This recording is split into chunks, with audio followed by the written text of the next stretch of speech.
Ice and fire के last episode में हमने देखा था कि डार्क रेस के लोग हिलियांग पर हमला करने के लिए तैयार थे और साथ ही उन्होंने हिलियांग की ओर आने वाले लोगों पर हमला करने के लिए भी पूरी प्लानिंग कर ली थी। इधर रोंगयांग ने सभी लोगों के साथ मिलकर डार्क रेस को हराने के लिए प्लान बना लिया था। आइस एंड फायर के एपिसोड 153 में हम देखते हैं जंगल में रुकी हुआ रोंग एम्पायर की सेना को रोंगयांग और बाकी लोग एक कैंप के अंदर होते हैं। तभी वहाँ पर एक सैनिक आता है। वह कहता है कि मास्टर, हमारी आर्मी पर डार्क रेस ने घात लगाकर हमला किया है, जिसमें हमारी आर्मी के 200 रेड लायन नाइट्स मारे गए और 700 रेड लायन नाइट्स घायल भी हैं। रोंगयांग यह खबर सुनकर उस सैनिक को वहाँ से भेज देते हैं। उधर रोंग बिंग गुस्सा होते हुए कहता है कि 5 दिन हो गए लेकिन हम फिर भी तियानलोंग माउंटेन को डिस्ट्रॉय नहीं कर पाए। पता नहीं हमें हिलियांग पहुँचने में कितना समय लगेगा। तभी मू जिंग कहती है कि शायद हमने डार्क रेस की पावर को कम आंका है। तियानलोंग माउंटेन की बात है, उसका खुद का एक एडवांटेज है। माउंटेन की रक्षा करना काफी आसान है, अपितु उसे डिस्ट्रॉय करना उतना ही कठिन है। रोंग बिंग कहता है कि तियानलोंग माउंटेन ही एकमात्र रास्ता है कोल्ड रिजर्व में एंटर करने का। रोंगयांग कहती है कि यदि हम तियानलोंग माउंटेन को घूमकर पार करें तो फिर हमें इसमें कुछ महीने लग सकते हैं। तब तक डार्क रेस के लोग पूरी तरह से हिलियांग पर हमला करके उसे तबाह कर देंगे। वह कहते हैं कि हमें सर्वप्रथम तियानलोंग माउंटेन को ही कैप्चर करना होगा। वह उन सभी से कहते हैं कि मैं और रोंग बिंग तियानलोंग माउंटेन पर सामने से हमला करेंगे। जैसे ही आगे जाने के लिए रास्ता ओपन हो जाए तुरंत सभी लोग आगे बढ़ जाना। सभी लोग रोंगयांग के इस प्लान से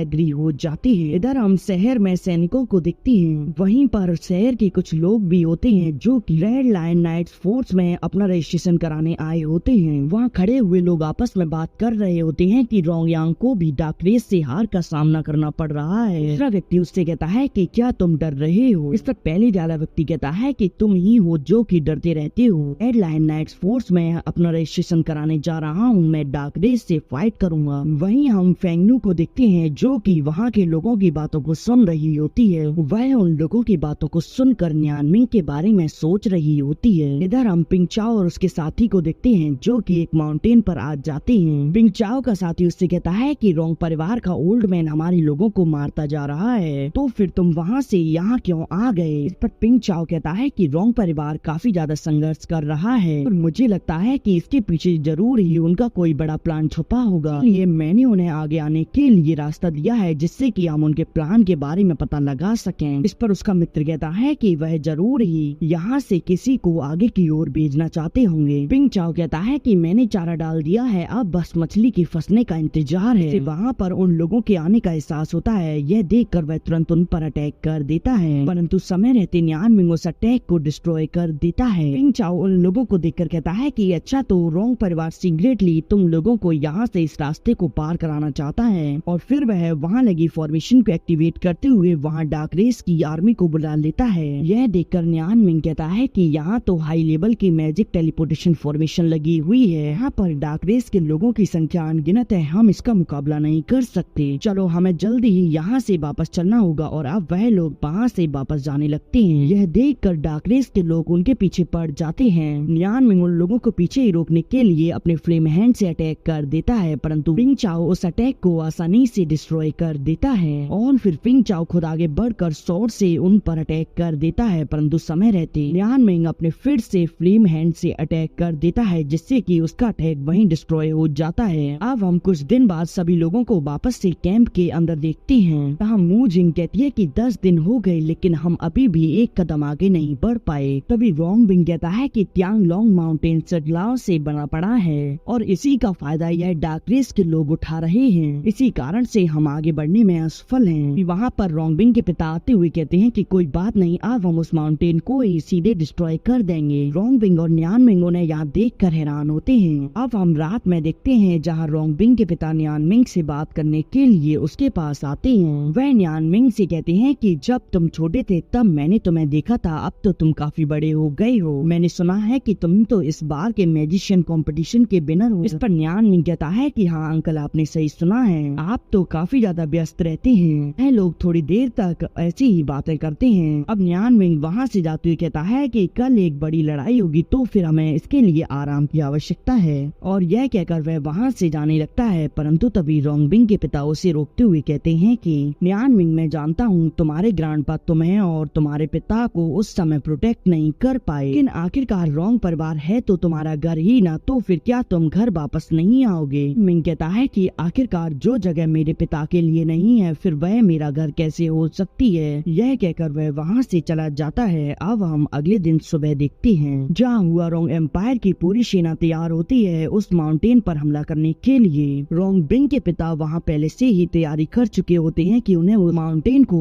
पूरी तरह से डिस्ट्रॉय कर देना है और अब वह सभी सैनिकों को ऑर्डर देते हैं कि सभी लोग अपने फॉरबिडन स्पेल का उपयोग करना और फिर वह वहाँ पर काफी सारी फॉर्मेशन बना देते हैं जिससे कि उन सबकी पावर कंबाइंड होकर एक लेजर अटैक सीधे सामने उस पहाड़ से जा टकराता है। इतने सारे लोगों की पावर की वजह से वह पहाड़ चकनाचूर हो जाता है। मू जिंग यह देख कर हैरान होती है। वह कहती है कि सच में हुआरोंग एम्पायर ने तो पूरे माउंटेन को ही डिस्ट्रॉय कर दिया। रोंग यांग अपने लोगों को ऑर्डर देते हैं कि सभी लोग आगे बढ़कर डार्क रेस पर हमला करो और रास्ता साफ करो। यह सुनकर सेना तुरंत आगे बढ़ जाती है। अब हम रात में देखते हैं जहाँ पर न्यान मिंग पूरी सेना के लिए खाना बना चुका होता है। अब न्यान मिंग और उसके अंकल बैठकर वहाँ पर खाना खाने लगते हैं। उसके अंकल उससे कहते हैं कि मैंने तो बस रोंग बिंग से सुना ही था कि तुम खाना बनाने में एक्सपर्ट हो, लेकिन आज तो तुम्हें देख भी लिया। न्यान मिंग कहता है कि अंकल आपका यह मैजिक स्पेल तो सच में काफी ज्यादा अनप्रेडिक्टेबल था। इस पर वह कहते हैं कि यह तो कुछ भी नहीं है, इससे भी पावरफुल मैजिक मेरे पास है। तुम्हें नहीं पता पूरे हुआरोंग एम्पायर में रोंग परिवार ही एक ऐसा परिवार है जिसके पास अनप्रेडिक्टेबल पावर है। चलो मैं तुम्हें अपनी बचपन की कुछ बातों को बताता हूँ। मैं छोटा था तब मैं काफी ज्यादा चंचल था, तब मैं काफी ज्यादा शरारत किया करता था। मेरा मन तो बिल्कुल भी इस मैजिक को सीखने में नहीं था, इसीलिए क्लैन के एल्डर हमेशा ही मुझे डांटते रहते थे। लेकिन तुम्हारे पिता को मुझ पर भरोसा था कि मैं एक न एक दिन तो कुछ बड़ा हासिल कर रहूंगा। वह ऐसे ही वाइन पीते हुए अपनी पूरी कहानी उसे सुना देते हैं। अब हम सुबह में फेंगनू को देखते हैं जो कि अपनी माँ के घर पर आई होती है जहाँ कुछ सोल्जर खड़े होते हैं। वह उसे अंदर जाने से रोक रहे होते हैं। वह उन सैनिकों को अपना नाम बताते हुए कहती है कि मैं यू रुआन से मिलना चाहती हूँ। पर वहाँ खड़े सैनिक कहते हैं कि वह हुआरोंग एम्पायर के रीइंफोर्समेंट से